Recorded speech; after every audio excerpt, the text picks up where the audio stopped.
들녘에서 산딸기를 바구니에 가득히 땄습니다. 그리고 난 다음에 집으로 돌아가는 길에 그 길목에 기차 전철이 길게 놓여 있었습니다.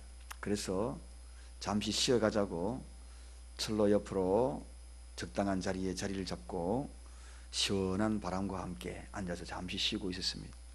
그때에 멀리서 기차가 기적을 울리면서 달려오는 겁니다. 마치 윌리엄과 그 친구들 다 덮을 것만 같았습니다. 달려오는데 그때가 저녁 무렵이라서 해가 석양으로 지는 그때여서 그림자가 길게 늘어서기 시작합니다. 윌리엄과 친구들의 그 그림자가 철로를 가로질러서 길게 늘어섰습니다. 기차가 달려오니까 마치 자기들에게 덮칠 것만 같았는데 그 기차는 그림자를 향하여 덮치고 있었습니다. 그래서 그림자를 가로질러서 열차가 신나게 달려가는 겁니다. 그렇지만 이 윌리엄과 친구들은 몸 하나 상하지 않았습니다. 단지 열차를 보면서 즐길 뿐이었습니다. 그림자는 짓밟혔는데 이것이 무슨 이야기냐? 저와 여러분이 믿음의 사람들이 바라봐야 될 죽음의 모습이다 하는 것입니다. 죽음의 모습이다. 마치 죽을 것만 같고 그렇지만 내 모습은 그림자를 향하여 지나가는, 마치 열차가 나의 그림자를 짓밟고 가는 그런 모습이다. 이 시대에 살아가는 성도의 가장 소망을 안겨주는 것이 바로 이러한 모습입니다. 이틀 사이에 우리 교회의 부모님 가운데 한 분씩 이렇게 돌아가시는 것을 보았습니다. 우리에게도 그런 날이 오지 않는다라고 생각하는 분은 아무도 없을 것입니다. 그러나 현실적으로 늘 생각하는 것은 나에게는 설령 저런 일이 있을까라고 자꾸 의구심을 가지고 그렇지 않을 것이라는 생각을 바라보고 있다는 것이 우리를 더욱더 슬프게 합니다. 언젠가는 우리에도 그런 날이 반드시 온다. 그러나 믿음의 사람에게는 소망이 있다. 그림자를 짓밟고 가는 것과 마찬가지입니다. 오늘 예수님이 나사로가 잠들었다 하는 배경이 바로 여기에 있는 것입니다. 이 시대에 우리가 주님과 함께 죽는다는 말을 가끔씩 사용을 합니다. 주님과 함께 죽는다. 주님과 함께 죽는 것이 무엇입니까? 주님만 죽이고 나는 죽지 않는 것이 주님과 함께 죽는 것인가? 그러게 아니죠. 내가 그리스도와 함께 십자가에 못 박혔나니 이제는 내가 사는 것이 아니라 내 속에 그리스도가 사는 것이라. 그리스도가 사는 것이라. 그래야만이 바로 진정한 삶이 우리에게, 영생의 삶이, 영생의 소망이 우리에게 주어진다는 것. 오늘도 우리가 이 새벽에 나와서 나사로가 잠들었다는 이 의미를 가지고 깊이 한번 생각을 해볼 텐데, 결국은 그림자가 열차에 그렇게 짓밟히고 지나간다 할지라도 우리가 그 죽음을 바라보면서 비웃을 수 있는 것은 반드시 전제 조건이 있는데 주님과 함께 죽어야 한다는 것입니다. 나만 죽는 것이 아니고 주님만 죽였어도 되는 것이 아니고 주님과 함께 죽어야 됩니다. 그게 바로 사는 길이다. 그래서 오늘 예수님이 친구, 그 우정의 어린 친구, 바로 그러한 것이기에 그게 표현하는 것입니다. 그런데 이 제자들이 지금 오해를 하고 있습니다. 여러분, 말씀을 본질 그대로 이해하지 못하고 오해하는 제자들, 오늘 이 시대에도 하나님의 말씀을 본질 그대로 듣지 못하고 오해하고 편견하는 그러한 생각을 가지고 이 말씀을 들여다보는 경우가 너무나 많습니다. 오늘 본문의 제자들 마찬가지입니다. 그래서 뭐라고 얘기합니까? 주여 잠들었으면 낫겠나이다. 잠자니까 뭐 금방 깨어나지 않겠습니까? 그렇게 이야기합니다. 그래서 예수님이 그 제자들이 하는 그 오해에 대해서 오늘 분명하게 밝히는 말씀이 오늘 본문의 이야기입니다. 제자들은 지금 예수님의 친구가 잠들었으니까 잠든 거야 누구든지 깨울 수 있죠. 그 이야기죠. 이제 중병이 조금 나아졌나 보다. 아픈 것이 나아져서 이제 잠들었다 깨어나나 보다. 그렇게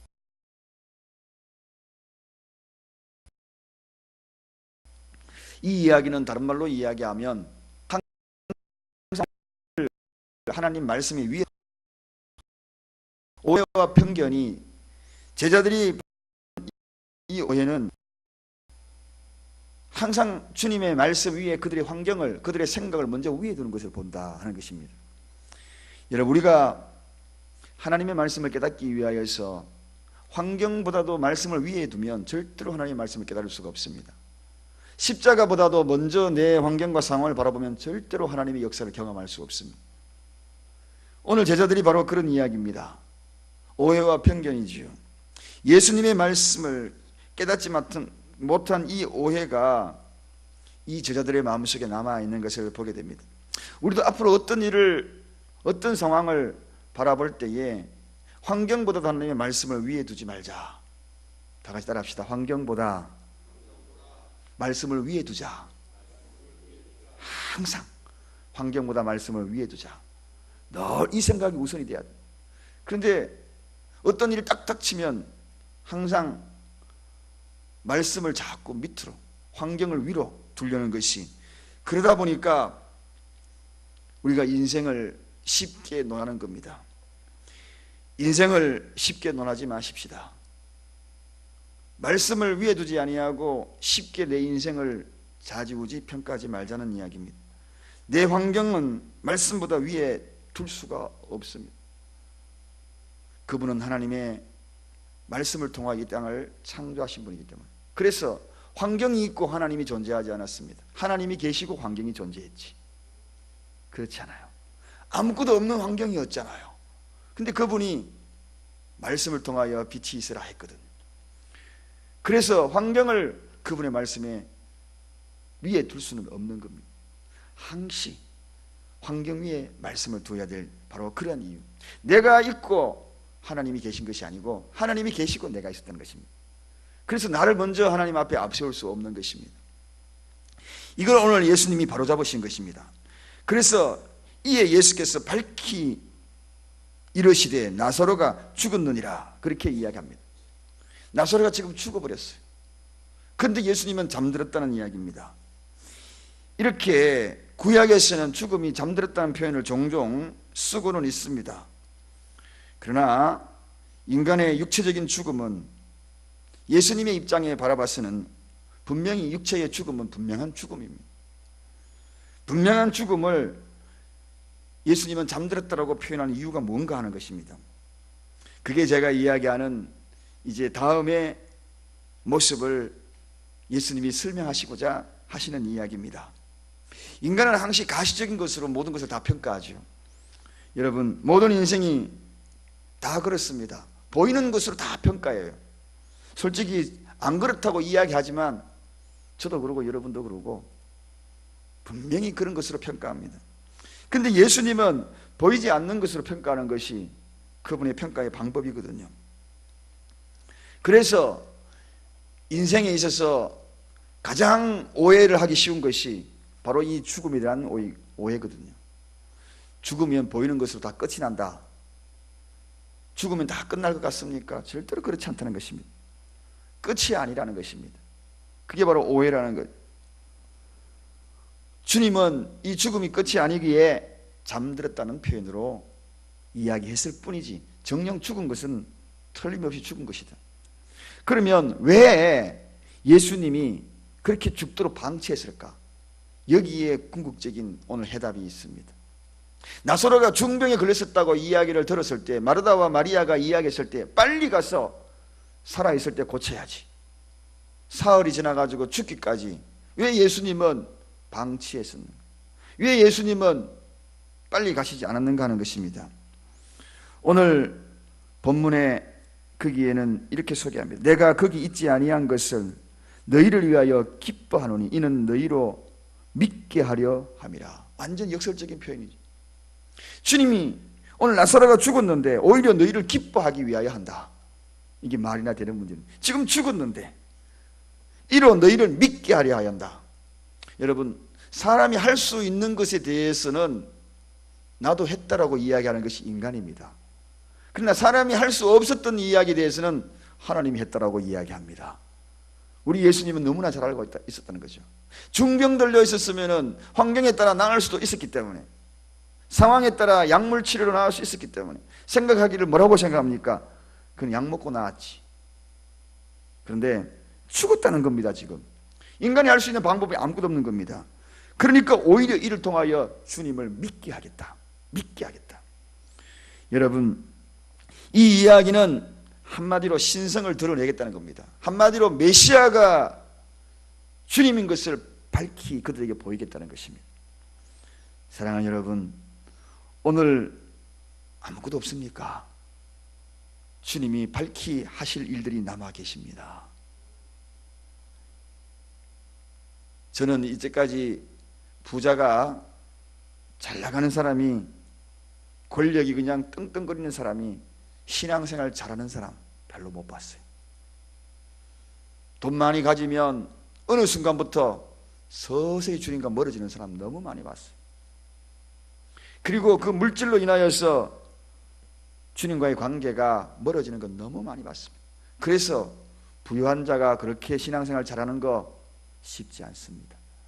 물질을 다 의존해요. 돈만 있으면 다 하지, 이런 생각이 머릿속에 딱 자리 잡기 때문에. 이렇게 주님이 지연시킨 이유를 아시겠죠. 수렁으로 빠뜨린 이유를 아시겠죠. 힘에 겨우게 만든 이유를 아시겠죠. 메시아인 것을 드러내겠다는 것입니다. 메시아인 것을 드러내겠다. 신성을 드러내겠다. 그 이야기를 듣자 디두모라는 도마가 뭐라고 얘기합니까? 우리도 주와 함께 죽으러 가자. 지금 나사로가 있는 동리로 가게 되는 것은 돌 맞으러 가는 길입니다. 이 이야기를 들은 도마가 우리도 함께 죽으러 가자. 정말 대단한 믿음입니다. 어떠한 역경도 감수하고 우리도 고난의 십자가를 지러 가자. 저 정도 같으면 우리가 믿지 않겠는가? 죽은 사람을 살리러 가는데 우리 뭐 죽더라도 주님이 살리지 않겠는가? 라고 자신만하게 고백합니다. 그러나 슬프게도 영광의 십자가를 구하면서도 고난의 십자가를 안 지려고 하는 것이 인간이거든. 또 나약하게 무너지지 않습니까? 정령 십자가 앞에는 다 무너지는. 그러나 그들이 이후에 주님이 말씀하신 것을 깨닫습니다. 부활하신 주님을 바라보고 난 다음에 도마는 저 인도에 가가지고 순교자로 마지막 인생을 살지 않습니까? 주님과 함께 죽으러 가자. 가마솥에 끓여져서 죽음을 맞이합니다. 이 도마가 오늘날 그 신앙의 그 뿌리 아래, 순교자적인 신앙 아래 우리 기독교가 여기까지 유유히 흘러온 거예요. 주님과 함께 죽으러 가자. 그 믿음 아래. 말씀을 정리합니다. 유한한 것 때문에 웃고, 유한한 것 때문에 울고, 유한한 것 때문에 싸우고, 유한한 것 때문에 원망하고, 유한한 것 때문에 죽이고, 이런 것이 인간의 나약한 모습인데 주님은 오늘 그것을 완전히 뒤집습니다. 잔다. 나사로가 잔다. 울고불고 했는데 나사로가 잔다. 시공을 초월하는 신성을 드러내는 그분이, 그 말씀이 오늘 알고 보면 우리의 모든 일은 잠자고 있는 거예요. 잠자고 있는 거예요. 인간의 입장에서는 반드시 죽은 거예요. 주님이 봐도 죽은 거예요. 그러나 그분은 유에서 유로 만드는 것보다도 무에서 유를 만드는 것을 더 절개하십니다. 그래서 혼돈 가운데 그분의 신성을 드러내고 아무도 없는 가운데 빛을 드러내시는 분이 그분이십니다. 그러므로 오늘 이 새벽에 오신 여러분, 실망하지 않기를 주님의 이름으로 간절히 축원드립니다. 그분은 메시아입니다. 창조주입니다. 피조물인 우리 인간이 어찌 그분이 하시는 일들을 다 평가할 수 있겠어요? 조가비 하나로 바닷물을 다 건질 수 있겠습니까? 그저 위기는 자는 거예요. 나사로가 잠들었도다. 환경도 잠들고 있는구나. 주님이 깨우러 오시고 깨울 때에 벌떡 자리에 일어나서 주님이 하실 일을 기대하는 저와 여러분 되시기를 간절히 축원드립니다. 기도하겠습니다. 하나님 아버지,